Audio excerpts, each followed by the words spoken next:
Hello and welcome to your November horoscopes. First and foremost, I would love to thank my Patreon members, the North Node tier, for financially supporting this work every month. And then it becomes public on YouTube at the midpoint of the month when we change seasons. So thank you so much for supporting this work. And yeah, let's get right into it. In the month of November, we go from Scorpio season, which is a fixed water sign, to Sagittarius, which is a mutable fire sign. Fixed signs are the modality of when they hold the energy for the season. So Taurus is in the middle of spring, Leo is in the middle of summer, Scorpio is in the middle of fall, and Aquarius is in the middle of winter. These signs are meant to focus and sustain the energy of the season of their specific element. So for Taurus, it's earth. For Leo, it's fire. For Scorpio, it's water. And for Aquarius, it's air. Now, they also have this signification of being stubborn, of not moving, of not changing, which is true. They are fixed. However, their point is to sustain energy. That is different than the mutable signs. So the mutable signs are Pisces, which is the end of winter going into spring, Gemini, which is the end of spring going into summer. Then we have Virgo, which is the end of summer going into fall. And then we have Sagittarius, which is the end of fall going into winter. And mutable is exactly how it sounds. It's changeable, it's movable, it's malleable, it's flexible. And each mutable sign also is designated to an element. So for Pisces, it's water. For Gemini, it's air. For Sagittarius, it's fire. And I'm missing one. I'm missing one. Pisces, Gemini, Virgo. Virgo is the earth. So the vibe of November is fixed water. And what you're going to find in the month of November are all of these grand water trines between Mars in its domicile of Scorpio, Saturn retrograde in Pisces, and then Neptune retrograded back into Pisces in the month of October. And then Jupiter in the sign of Cancer, which is a cardinal fire sign.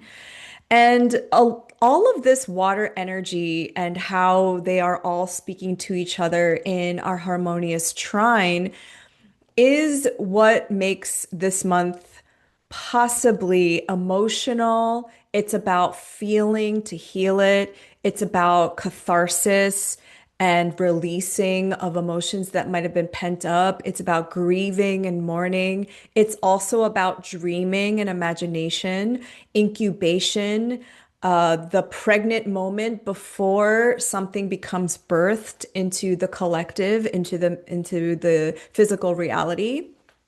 This is a time to work with the water element. If you don't have much water in your chart, this is by transit an invitation to understand what water is. Water is ever flowing, it cannot be contained. That's why water and earth go hand in hand together because earth provides the container for the water to flow. Water is movable. So this is a lot about moving your body and doing somatic work, doing some working with the water element, crying, expressing your emotions in however way they want to be expressed through either speaking it or into an art form or into therapy or counseling or healing sessions. So I think November is this incredible opportunity for us to slow down and to really ask ourselves honestly how we feel about things, how we feel about our life currently. We are at the 11th month of 2025. We're preparing now. Our energy is preparing and we're getting into this death cycle here, especially in the Northern Hemisphere, when we're in the thick of fall and things are starting to compost. So we get our energies ready for the Aries ingress that happens in March, which is the spring, which is the seeds are coming out of the soil. We have two lunations this month, the full moon in Taurus and then the new moon in Scorpio, which is interesting because now the new moons happen at the end of the month versus at the beginning of the month. So it does sort of asks us at the beginning of the month to release something and then at the end of the month call something in or use that energy as a seeding moment. We have a lot of movement in the sky. We have Mars will ingress into the sign of Sagittarius. So Mars goes from its domicile of Scorpio, which is more quiet, more stealth, more determined, into the wild, risk-taking sign of Sagittarius. Then Venus will ingress into Scorpio in its detriment. So it'll go from its domicile of Libra, then into the Mars ruled sign of Scorpio. Uranus retrograde will ingress into the sign of Taurus. And this is going to complete that 8-year transit of Uranus in the sign of Taurus since 2018. And Mercury will retrograde back into the sign of Scorpio. And we will also have a Mercury retrograde this month between the signs of Sagittarius and Scorpio. The Sun will ingress into the sign of Sagittarius. And then Venus at the end of the month will ingress into the sign of Sagittarius. So again, we go from a lot of like water energy to at the end of the month, we'll get into the mutable fire sign of Sagittarius. There's a lot of planets that are pivoting and changing directions. So Mercury will retrograde on November 9th. Jupiter will retrograde in Cancer on November 11th. Saturn will station direct on November 27th. And Mercury will station direct on November 29th. So those are the major ingresses and retrogrades. And we're going to do something differently for each sign. I'm going to pull tarot cards for each sign to give you some messages. And yeah, this is maybe not going to be like a day-to-day forecast for your rising sign, but a more overarching theme of what to prepare for as we head into 2026. So let's get into your sign. Hello, Aquarius, and welcome to your November horoscope. How are you all doing? So, your chart ruler, Saturn, is changing directions. It's going to station direct in the sign of Pisces in your second house.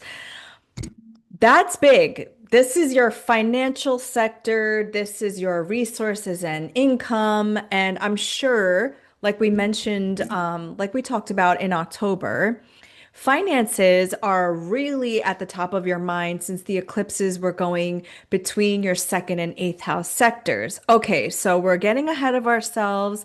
Let's get to the top of the month. On November 4th, Mars will ingress into the sign of Sagittarius, which is your 11th house. Okay, so in October, you were experiencing, an expansion of perhaps your career sector. You were taking action. You were making moves, making money moves in your career sector as Mars was in its domicile in your 10th house. And now Mars is going into your 11th, which is the area of your chart that talks about friendships, groups, and community. Mars in Sagittarius is a little bit of a risk taker. It is a little FAFO energy. This is more courageous Mars. This is a more extroverted Mars. Okay. So a lot of you might be inclined to go out, go meet people, hang out with your friends. You might also feel inclined to, um, how do I say this? Get into arguments with your friends or have conflict with your friends, okay? Because also Mars can have this aggressive kind of energy, especially when it's in a fire sign like Sagittarius. But ultimately, I think having Mars in the 11th house, which is in a sextile relationship to you, Aquarius, this is going to be helpful for you to gather and sort of, what do I want to say? What's that word? Galvanize people towards a cause that you're very passionate about, something that you believe in. That's Sagittarius, okay? So on November 5th, there is a full moon in Taurus at 13 degrees at 8:19 a.m. Eastern time. Please adjust for your time zone. And Taurus is at the bottom of your chart in your fourth house. So hold, please. I'm going to share my screen so that you can see where this is in your chart. Okay. And then we're going to change this to the full moon in Taurus. Okay, so the full moon happens at 13 degrees, and a full moon is an opposition between the sun and the moon, and always happens between sister signs. So here we have the sun. Every Scorpio season is going to be a focus on the career, right? Now, what I love about this full moon is that the moon is exalted in the sign of Taurus. So, a lot of Aquarius risings might feel inclined to spend time at home, pay attention to your private life. You might be thinking of ways to beautify your home as the ruler of this full moon is Venus. A full moon is essentially like a fruition of something. Something is becoming manifest in the physical realm, perhaps. You're aware of something, okay? And the ruler of this full moon is Venus at 28 degrees of Libra. That is your ninth whole sign house. And I think this is interesting just because I think a lot of what you will be thinking about, a lot of the action steps you will be taking in November is a continuation of October because that new moon we had in the sign of Libra on, I believe it was October 21st, was at 28 degrees of Libra. And now Venus in its domicile is at that degree. So something is being manifested or something is coming to fruition from that new moon.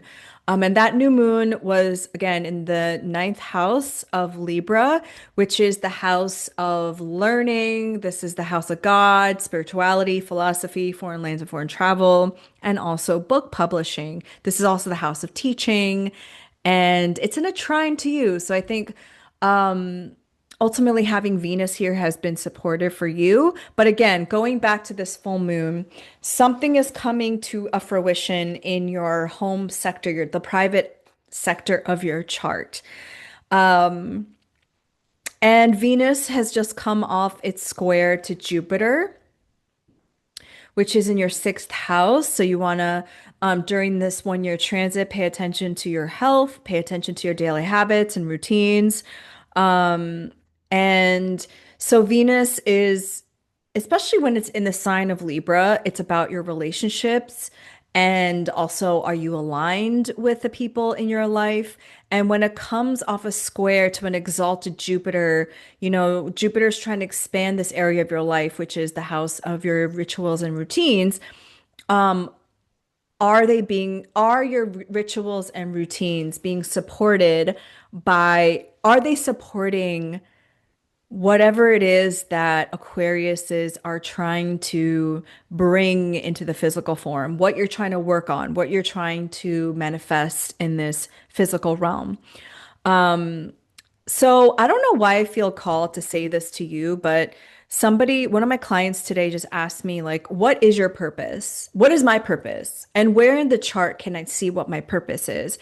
And this is like the number one question I get in an astrology reading with a client. And I was like, you're not gonna like my answer. But here's my answer. Your purpose is to be 100% authentic to yourself. And everybody says that, right? But being authentic to yourself, and I'm saying this maybe because Aquarian energy, I personally think, is about authenticity at the end of the day. And oftentimes, being authentic to yourself a lot of people in your life are not going to like that because we live in this culture of people pleasing and not wanting to disturb the peace, going with the status quo. It takes a certain type of person to be so true to oneself that you don't care how it ripples into other people's discomfort, okay? And how you choose to use that creative energy that is emanating through everybody. And when you heed the call of that creative energy, it's up to you. It's your free will and how you decide to be the vessel for that creative energy in the physical form, to be the container and the vessel for that. So you could have a purpose. I believe everyone's purpose is just like, again, being yourself, but how you choose to channel that purpose is really up to you. It's an intersection between your passions, your desires, your skill set, and what you personally feel called, you know? And I think Aquarius risings are really going through that, you know? You're going through sort of a dark night of the soul and really, really going into the depths of what you're made of, the essence of who you are, regardless of how much money you make, regardless of your social status, regardless of like what you produce and what you can do for people, but who are you really? Like if you stripped all of that away, who are you? That's a deep fucking question. But I feel like this full moon in Taurus is really going to have you confronting that. Okay. I didn't expect to say all that, but I feel like somebody needed to hear that. On November 6th, Venus will ingress into the sign of Scorpio. So now Venus goes from its domicile in the sign of Libra into its detriment in the sign of Scorpio. But ultimately, I think this is positive. Any benefic that transits through a house is benefic. It's a signature of relationships and attraction, right? And again, the focus goes into your 10th house of career and attracting clients, attracting maybe a job promotion. You're attracting attention in what you do in your career. Venus again rules your fourth house. So when the fourth house ruler is in the 10th, some of you might be inclined to want to work from home more or yeah, certain fourth house topics are being imported into the 10th. So I'm wondering if you're some of you are parents and you want to spend more time at home and you're like, I want to work from home so I could be there for my kids. Venus also rules your ninth house. Like I said, some of you might be teaching something, sharing your wisdom, whatever you've learned as a part of like your career and what you're known for. On November 7th, Uranus retrograde will ingress back into Taurus, which is your fourth house. So Uranus has been transiting your fourth house, an angular house no less, since 2018. And so if you have your IC around like 26 to 29 degrees of Taurus, Uranus is going to be on your IC. So this might have some disruption into your home life, you know? If I'm going to take this literally, this could be an earthquake in your home or some reconstruction or construction going on at home, or your private life is being disturbed in some way.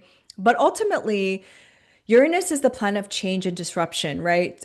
Breaking away, liberation. And so, whatever has been going on in your private life, maybe your relationship to your parents has been fractured, or your relationship to your ancestors, working with the ancestors. This is that transit, okay? And it's going to go forward back into Gemini in, I believe, April of 2026. So you still have a couple of months left of this transit, but it's an angular house. So it's opposing your 10th house of career. It's going to square your ascendant. If you have a late degree ascendant in Aquarius rising and your partnership sector. So this is a big deal. It's been disrupting the foundation of your chart, your foundation. Okay. But ultimately, this is for the best because Taurus is a fixed earth sign. Taurus is the least adaptable to change, let's just say. On November 9th, Mercury retrograde will happen at 6 degrees of Sagittarius. So Mercury will be going between two of your houses. It'll be going through your 10th and 11th houses. And so Mercury in your 11th, you could be sharing a lot of knowledge and wisdom with people of the collective. You might be sharing like a personal passion project of yours, or if you have like a social media following, you might be really like trying to engage your social media followers or teaching a course perhaps. But now Mercury is going retrograde. And so now you're reflecting, reviewing on some of the things that you've been communicating, or even like this is the sector of your chart about friendships, like your communication style with your friends. And this is like such an interesting conversation that I've been having with some of my friendships. I feel like friendships is not something that well, a lot of cultures don't really center, to be honest with you. Like, especially in a culture where it centers and really values romantic relationships, friendships are just like like an afterthought. And one thing that I've been really doing with my friendships personally is asking, like, what expectations do we have of each other? How much time should we be investing in each other? And since life is getting really busy, and like some of my friends have, actually, a lot of my friends have families, they have kids, jobs, and again, like friendships tend to get like a back seat to all of that. How can we invest in our friendship as we all have our other like relationships that we are juggling? And asking those things of your friends. And I'm just thinking about Mercury, which is the planet of communication, and just being really upfront and honest with people. Mercury and Sagittarius in the 11th house also can give off this like dogmatic evangelist vibe. Like, just check yourself. I mean, I'm talking to Aquarius risings who are self-aware, but having Mercury that is in its detriment in the sign of Sagittarius can be like this like higher than thou kind of expression of Mercury, like I know everything, or yeah, because also being ruled by Jupiter, it's like having these like very broad, very big ideas, and kind of preaching to people. That's the word I was looking for. But how you can use this energy is also, communicating in ways that is like very positive and optimistic to people. That's the most conscious way of using Mercury in Sagittarius. Okay, so going right along, November 11th, Jupiter will retrograde in Cancer at 25 degrees. And again, Jupiter is in your sixth house of rituals, habits, your work environment, and pets, and your health routines. Jupiter also rules your second house of your personal finances and income, and in Pisces, and your 11th house of, we just spent a whole 5 minutes talking about your 11th house of Sagittarius. So those two house topics are being imported into your sixth house with that Jupiter transit. Now, Jupiter's trying to expand the sector of your house, of your life, which is your daily habits and routines. And so maybe the ways in which you also decided to like have a second stream of income. I know that's more of a eighth house signification, but the second house is your own personal finances and incomes. You've been having eclipses there. You have Saturn and Neptune back there. You have the North Node back there. And the ruler of Pisces is that Jupiter in Cancer transiting through your sixth house.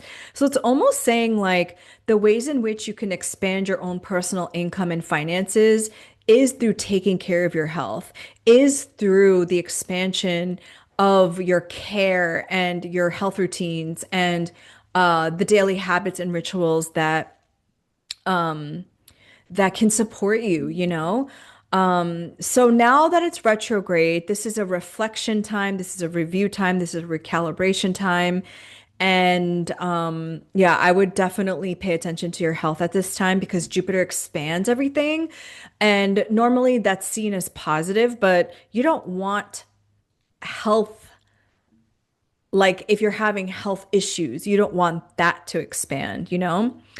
Okay, so on November 18th, there's Mercury will re retrograde back into Scorpio. So Mercury will go back into your 10th house. So your mind will be focused more on your career, the direction of your career, what you're known for. This could also be you announcing something or you thinking about announcing, since it's technically still retrograde, the future of your career aspects. You could be, at the end of this retrograde, when Mercury goes forward on November 29th, when it stations to go direct, you could be announcing like, this is a new creative project I'm working on. This is a new offering and opening up a stream of income as Mercury also rules your eighth house. This is a partnership agreement that I'm working on. But right now, when it goes back into Scorpio, you're just kind of thinking about these things. Like, do I want to do this? Do I want to invest my time on this? On November 20th, there's a new moon in Scorpio at 28 degrees at 1:47 a.m. Eastern time, so please adjust for your time zone. And so I want to show you the chart for this one as well, because this is happening in another angular house for you, which is the 10th house. And here we have the new moon in Scorpio. Every new moon is when the sun and the moon are in alignment in the same sign. And as you can see, Mercury is conjunct this new moon retrograde in Scorpio. And all of this is opposite Uranus in Taurus in your fourth house. Okay, so this is a new moon. So a new moon is planting a seed, a reset, it's starting a new cycle. Um, the fact that it has Mercury there in your 10th house and it's opposing Uranus, you could have surprising news about your job. Like, I don't mean to scare anybody, so please take this if it resonates. You could be unexpectedly laid off, okay? And if you're already feeling that energy, this wouldn't come as a surprise to you. But I mean, given the nature of Uranus, which is a surprise, you would be surprised. So some of you might be hearing of a layoff that is going to affect the ways in which you receive money, since Mercury rules your eighth house of like shared income. Your partner could be laid off, and then therefore, because of your shared income, that affects you. You could have a surprise secret or something unexpected come up in your family, since Uranus is going back in your fourth house, like skeletons in your family closet, or like if you've been estranged from your mom or your father, because the 10th house rules the mother, the fourth house rules your father. So either one of them could like surprisingly come in back into your life to reconcile or not. Maybe they want to like stir up some shit. If you have your IC in and around like 27, 28, 29 degrees of Taurus, Uranus is on your IC. That is an angle which is opposite to your midheaven, you know. So the topics of your 10th house, which is like your public persona, your career, are this is the new moon and opposing Uranus. Again, if you've been keeping a secret, like for example, let's say you're having like an office romance that you've been trying to keep a secret, or something that you've been hiding, please don't be that shocked if it comes out during this time. Okay. I'm just giving you a warning. This is not going to resonate for everybody, but the ruler of this new moon is Mars in Sagittarius, which is transiting your 11th house. So this could also have something to do with like, let's say, a secret frenemy who's like sabotaging you or like causing trouble. Because when Mars when Mars transits the 11th house, you could have some trouble with friendships or get into argument with friends, which is what I was kind of alluding to. Oh my God, that totally scared me. Oh my God. There's a deer right now and it's getting dark outside my window and I was like, "Oh my gosh." But anyway, that is the Mercury opposite Uranus aspect of it. You're just like, oh my God, something from the dark is coming into the light, you know? Um, what I like about this new moon, though, is that it's forming a grand water trine. So the new moon is separating from a trine to Jupiter in Cancer, and it's separating from a trine to Saturn in Pisces, but it's applying to a trine to Neptune in Pisces. And so these houses, the second, sixth, and 10th, really do have to do with like your money, how you earn money, your job, your career, and your work environment, and the day-to-day things like in your rituals and stuff like that. So for Aquarius risings, this new moon and this time period, let's say like 3 days before November 17th to 3 days after November 23rd, it could be a lot of focus around your career, your job, and the ways in which you receive money. Could be like really like the topics that are at the forefront of your life. Grand water trines are ultimately about healing and feeling and flow, you know? So I would say the best use of this energy is that if you've been wanting a reset in these areas of your life, like I'm going to actually, on this new moon, confront my scarcity mentality. I'm going to heal my poverty consciousness. I'm really going to understand like the energetics of money and what it can really do for people. My own ancestral history with money and how it's been kind of holding me back, you know? So that's the new moon in Scorpio. Moving right along, we have on November 21st, the sun will ingress into Sagittarius. And so the sun going through the 11th house is a really fun time. This is a time to mingle, make yourself seen, get together with your friends. And I know this is the time of year where people get together for Indigenous Mourning Day, aka Thanksgiving. Um, a Jupiter ruled season is always very festive. So you might just be feeling that vibe too with the sun entering your 11th house. And then on November 27th, I mentioned that your chart ruler Saturn is stationing direct at 25 degrees of Pisces. Please let me know for all the Aquarius risings how you've been dealing with Saturn and the eclipses and Neptune in your second house. Woof. But this is the last time Saturn will be going direct in this area of your chart. Okay, so good news, whatever lessons, whatever dark night of the soul moment you've been going with your finances, if you haven't been dealing with like scarcity, Saturn here has just made you more serious about how you invest your money, how you use your money, where you put your money towards, you know? And then November 29th, Mercury stations direct in Scorpio in your 10th house. So you might be again like rethinking your career direction, the ways in which you want to show up publicly. On November 30th, Venus will ingress into Sagittarius. And so you're like being fun and flirty.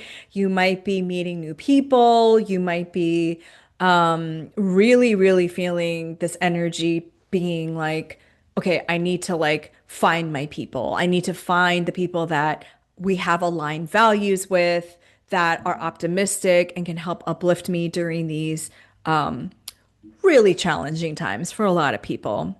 Okay, so for every sign, I was gonna pull cards for the month of November. So for Aquarius, ooh, when I split the deck, we have the Ace of Pentacles and the Ace of Swords. That's really cute. That is um clarity on the seeds that you're planting for the month of November. I really like that. So what is one obstacle for Aquarius for the month of November? What is one obstacle? Okay, the Eight of Pentacles is about mastering a skill. Okay, that's a very Saturnian word. This is a Virgo card, however. So notice how this person is taking this one pentacle and like refining. And this is a card about mastery. Okay. And I think this has a lot to do with Scorpio season being the focus of your 10th house. And again, Mercury retrograding there. Like, what do you want to focus your energy on? What is calling to you? Um, you're a fixed rising sign, so I don't think that focusing is necessarily a challenge. But again, I'm reading for a collective of Aquarius risings. You have to look at your own personal placements. But the obstacle being this means that you're not able to focus. Um, so what is the opportunity then? What is the opportunity for Aquarius in the month of November? Oh my God, you have the Ace of Cups. This is so sweet. Okay, the Ace of Cups is an opportunity to do something emotionally fulfilling.